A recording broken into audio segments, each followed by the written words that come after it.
Hi hello అందరికీ నా ఛానల్కు స్వాగతం. పగతో రగిలిపోతున్న ఆత్మ ఎపిసోడ్ 1. అది ఒక అందమైన ప్యాలెస్. ఆ ప్యాలెస్లో కొంతమంది మద్యం తాగుతూ వాళ్లు చేసిన వాటి గురించి మాట్లాడుకుంటూ ఉంటారు. వాళ్లు మద్యం తాగుతూ ఉండగా లోపల నుండి ఏదో సౌండ్ వస్తే చూడడానికి కిషోర్ లోపలికి వెళ్తాడు. ఆ సౌండ్స్ కిచెన్ నుండి వస్తున్నట్టు అనిపించి కిచెన్లోకి వెళ్తాడు. అక్కడికి వెళ్లి చూస్తే కొన్ని ప్లేట్స్ ఇంకా గ్లాసులు కింద పడి ఉండడం గమనిస్తాడు. అవి ఎలా కింద పడ్డాయా అని ఆలోచిస్తూ వాటిని పైన పెట్టి మళ్లీ చుట్టూ చూస్తాడు. పిల్లి ఏమైనా కింద పడేసిందేమో అని మనసులో అనుకుంటూ చుట్టూ చూస్తూ ఉంటాడు. కాని అక్కడ ఏ పిల్లి కనపడదు కిషోర్కి. ఒక కిటికీ ఓపెన్లో ఉండడం గమనించి గాలికి కింద పడ్డాయేమో అని అనుకుంటాడు. అప్పుడే బయట హాల్లో నుండి ఒకడు ఏమైంది కిషోర్, ఏంటి లోపల ఆ సౌండ్స్ అని అడుగుతాడు. కిషోర్ ఏమీ లేదురా, ప్లేట్స్ ఇంకా గ్లాసులు గాలికి కింద పడ్డాయి అంతే అని అంటాడు. అప్పుడు బయట ఉన్నవాడు హో అంతేనా, సరే తొందరగా రా అని అంటాడు. సరే వస్తున్నా అని కిషోర్ బయటికి వెళ్లబోతూ ఉండగా సడన్ గా కరెంటు పోతుంది. మొత్తం చీకటిగా ఉండటం వల్ల జేబులో ఉన్న మొబైల్ తీసి టార్చ్ వేసుకుని బయటికి వెళ్తుండగా టార్చ్ లైట్ కూడా సడన్ గా ఆఫ్ అయిపోతుంది. ఎందుకు ఆఫ్ అయింది అని మొబైల్ చూస్తూ ఉంటాడు. అప్పుడే కిచెన్లో నుండి మళ్లీ సౌండ్స్ వస్తాయి. ఏమైందా అని మళ్లీ వెళ్లి చూస్తాడు. చీకటిగా ఉండటం వల్ల ఏమీ కనపడదు. మళ్లీ మొబైల్లో టార్చ్ లైట్ ని ఆఫ్ చేసి ఆన్ చేస్తాడు. టార్చ్ లైట్ ఆన్లో ఉన్నా కూడా లైట్ మాత్రం వెలగదు. మళ్లీ ఆన్ చేసి ఆఫ్ చేస్తే కొద్దిసేపటి తర్వాత లైట్ ఆన్ అవుతుంది. మళ్లీ కిచెన్లోకి వెళ్లి చూస్తాడు. మళ్లీ ప్లేట్స్ గ్లాసులు కింద పడి ఉండడం చూసి మళ్లీ పైన పెట్టి కిటికీని క్లోజ్ చేయడానికి కిటికీ దగ్గరికి వెళ్తాడు. గాలి బాగా బలంగా వీస్తూ ఉండడం వల్ల కిటికీ వేయడం కొంచెం కష్టమైంది. ఎలాగోలా కొంచెం సేపు కష్టపడి కిటికీ క్లోజ్ చేసి బయటికి వెళ్తుంటాడు. మళ్లీ టార్చ్ లైట్ ఆఫ్ అయిపోతుంది.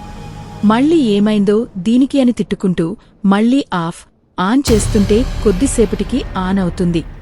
లైట్ వెలుతురు రాగానే ముందుకు చూసి భయపడతాడు. హార్ట్ బీట్ పెరిగిపోతుంది కిషోర్కి. మళ్లీ టార్చ్ లైట్ ఆఫ్ అయిపోతుంది.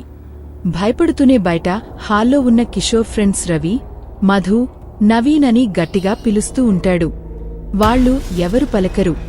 మళ్లీ గట్టిగా పిలుస్తాడు. కాని ఎవరు పలకరు. అప్పుడే కిచెన్లో నుండి మళ్లీ సౌండ్ వస్తుంది. ఆ సౌండ్స్కి భయంతో పాటు ఏడుపు కూడా వస్తుంది కిషోర్కి. అదే సమయంలో పక్కనుండి ఎవరో చాలా ఫాస్ట్గా వెళ్లినట్టు అనిపిస్తుంది కిషోర్కి. భయపడుతున్న గొంతుతో ఏ ఏ ఏ ఎవరు నువ్వు అని అంటాడు కిషోర్. ఎవరూ పలకరు. ఆ భయానికి కిషోర్ ప్యాంట్లో నుండి సుస్సు కూడా పోసుకుంటాడు. భయం ఎక్కువ అయిపోయి రవి, మధు, నవీన్ అని ఏడుస్తూ పిలుస్తాడు. అప్పుడే కరెంటు వస్తుంది. పక్కన ఉన్న రవిని సడన్గా చూసి కళ్ళు తిరిగి పడిపోతాడు. అప్పుడు అక్కడే ఉన్న ఫ్రిడ్జ్లో నుండి వాటర్ బాటిల్ ఒకటి తీసుకుని కిషోర్ ముఖంపైన కొంచెం వాటర్ పోసి లేపుతారు కిషోర్ ఫ్రెండ్స్.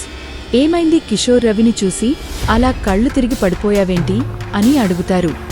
అప్పుడు కిషోర్ అంటాడు, కరెంటు పోయాక నాకు ఏదో నీడ కనిపించింది మామా. దెయ్యంలాగా పెద్ద జుట్టు విరబోసుకుని ఒక వింత ఆకారంలో ఉంది. చీకటిలో దాని కళ్ళు మిలమిలా మెరుస్తూ హీ హీ హీ హీ అని గట్టిగా నవ్వుతూ ఉంది. ఆ భయంతో రవిని చూసి దెయ్యం అనుకుని కళ్ళు తిరిగి పడిపోయా అని కిషోర్ అంటాడు. ఆ మాటలకి వాళ్లు ఒక నిమిషం ఒకరి ఫేస్ ఒకరు చూసుకుని నవ్వుకుంటారు. కిషోర్, నేను అంత సీరియస్గా చెప్తుంటే నవ్వుతారేంటి అని కోపంగా చూస్తాడు వాళ్లవైపు.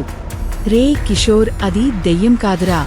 రవి నిన్ను సరదాగా ఆట పట్టించడానికి అలా చేశాడు. కరెంటు పోలేదురా. రవినే మెయిన్ తీసేసి నువ్వు భయపడేలాగా చేశాడు అని నవీన్ చాలా కూల్గా నవ్వుతూ చెప్తాడు.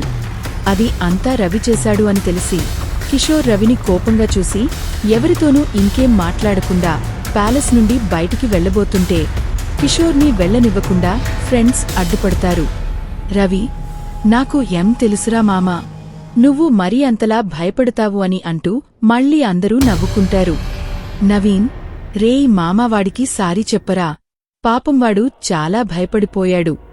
రవి: నేను నా ముఖానికి తెల్లగా మేకప్ వేసుకుని కరెంట్ మెయిన్ ఆఫ్ చేసి బెడ్రూం బయట నిలబడ్డాను మామా వీడిని ఆట పట్టిద్దాము అని. వీడేమో చిన్న పిల్లాడిలా దెయ్యం దెయ్యం అంటూ ఏడుస్తున్నాడు అంటూ మళ్ళీ గట్టిగా నవ్వుతూ సారీరా మామా అంటాడు. కిషోర్కి మాత్రం రవి మీద కోపం వచ్చేస్తుంది. కిషోర్: నువ్వు నన్ను ఆట పట్టించడానికి నేను ఏమన్నా నీకు లవర్నా, లేకపోతే నీ మరదలినా? ఫ్రెండ్స్, లైట్ తీసుకో మామా, సారీ చెప్పాడు కదా, దీనికి ఎందుకు ఇంత డిస్కషన్లు, టైం వేస్ట్ కాకపోతే ఇంకా వదిలేయండి మామా ఆ టాపిక్. కిషోర్: ఇదేంటి, నేను కిచెన్లో ఆ దెయ్యం ఆకారాన్ని చూస్తే వీడు బెడ్రూం దగ్గర అంటాడు ఏంటి అని మనసులో అనుకుంటాడు. వెంటనే కిషోర్ రవిని: నువ్వు నిజంగానే బెడ్రూం దగ్గర ఉన్నావా అప్పుడు, లేకపోతే మళ్ళీ నాతో డ్రామాలు ఆడుతున్నావా అని అడుగుతాడు. నిజంగా బెడ్రూం దగ్గరే మామా, ఇందులో డ్రామాలు ఏముంటాయి అని అంటాడు రవి.